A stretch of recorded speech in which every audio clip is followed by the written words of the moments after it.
Hello दोस्तों, आप लोग कैसे हैं। हमारी आज की कहानी है बुढ़ापा।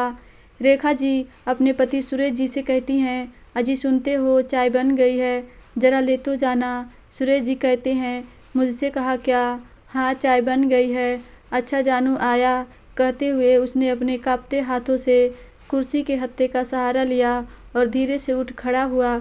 एक दर्द भरी कराह के साथ संतुलन बनाते हुए वह रसोई घर की ओर बढ़ चला। वहाँ पर रखे प्लेटफॉर्म पर चाय की प्लेट उठाया था कि कांपते हाथ के साथ प्याले की अंदर की चाय वृद्धावस्था के हिलोरे मारने लगी। उसके कांपते हाथों को देखकर पत्नी रेखा जी व्याकुल हो उठी। हे भगवान, ये क्या, तुम्हारा हाथ तो रोज से भी ज़्यादा कांप रहा है। आज दवा नहीं खाई क्या। दवा भी कब तक साथ देगी बुढ़ापे का, सोचो न। कहते हुए वह मुड़कर डाइनिंग टेबल की तरफ बढ़ चला। रेखा जी भी धीरे से उठकर छड़ी के सहारे से ठक ठक करती हुई डाइनिंग टेबल के पड़ी कुर्सी पर धम से जा बैठी।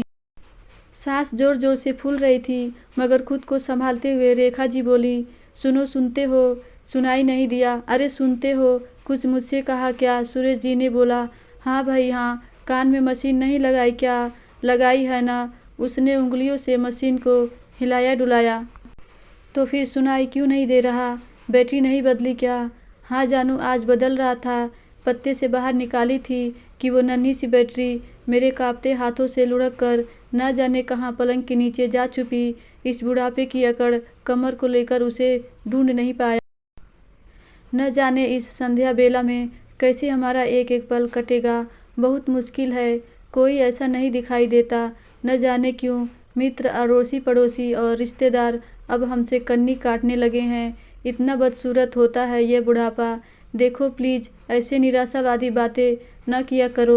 मेरा जी घबराने लगता है। मैं हूँ ना तुम्हारे साथ। हाँ जानू, तुम ठीक कहती हो। अच्छा एक काम करना, तुम मेरे लिए रोटी मत बनाना। क्यों, मेरे मसूड़े दुखते हैं रोटी चबाने में। केवल दलिया बना लेना। हूँ तो अब झूठ बोलना भी अब कोई तुमसे सीखे क्या। मैं नहीं जानती, दूध में भिगोई हुई रोटी खाए बिना तुम्हारा मन नहीं भरता। जब से खाना बनाने वाली गई है, तुम्हारे यही बहाने चल रहे हैं जिससे मुझे कोई काम न करना पड़े और मैं आराम करूं। जानू तुम ठीक कहती हो, लेकिन तुम्हें क्या ज़रूरत थी उसे पकड़ने की। देखा तो चुप रह जाती। अरे भाई, एक कटोरा ही तो चुराया था। वाह जी वाह, तुम भी क्या बात करते हो। सच की बुनियाद पर तो हमने हमारा जीवन खड़ा किया। बच्चों को हमने अच्छी शिक्षा दी। अब ढलती उम्र में बुझते दिए की रोशनी में मुझे अज्ञानता का पाठ सिखा रहे हो। आज तो उसने कटोरा चुराया था, कल वह भगोना चुराती और परसों तवा कढ़ाई सब कुछ। ओफ, क्या करूं, कुछ समझ नहीं आता। वातावरण में अजीब सी निस्तब्धता छा गई, मानो कमरे की दीवार पर भी उदासी छा गई थी। तभी बाहर से कौवे की काव काव सुनाई दी। वह चिहुक उठी, जरा देखो तो, हमारी मुंडेर पर कौवा बोल रहा है। ये सुनकर सुरेश जी की आंखें भी चमक उठी, मगर एकदम से बुझ भी गई। वे बोले, कौन आएगा हमारे यहाँ, जरा बताना तो। हाँ तुम ठीक कहते हो, बच्चे 7 समुंदर पार हैं, बहुत व्यस्त हैं। जब यहाँ सुबह होती तो वहाँ रात होती है। समय निकालकर हमसे बात कर लेते, समझो यही हमारा भाग्य है।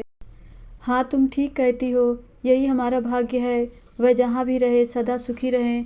अब आएगा तो सिर्फ यमराज ही आएगा, वह भी हमको लेने। हाँ तुम सही तो कहते हो, अब यमराज ही आएगा। जाने से पहले ईश्वर से एक प्रार्थना जरूर करूँगी और कहूँगी। इतना कहते ही उसका गला भर गया और आंखें नम हो आई। क्या कहोगी, सूरज जी ने कहा।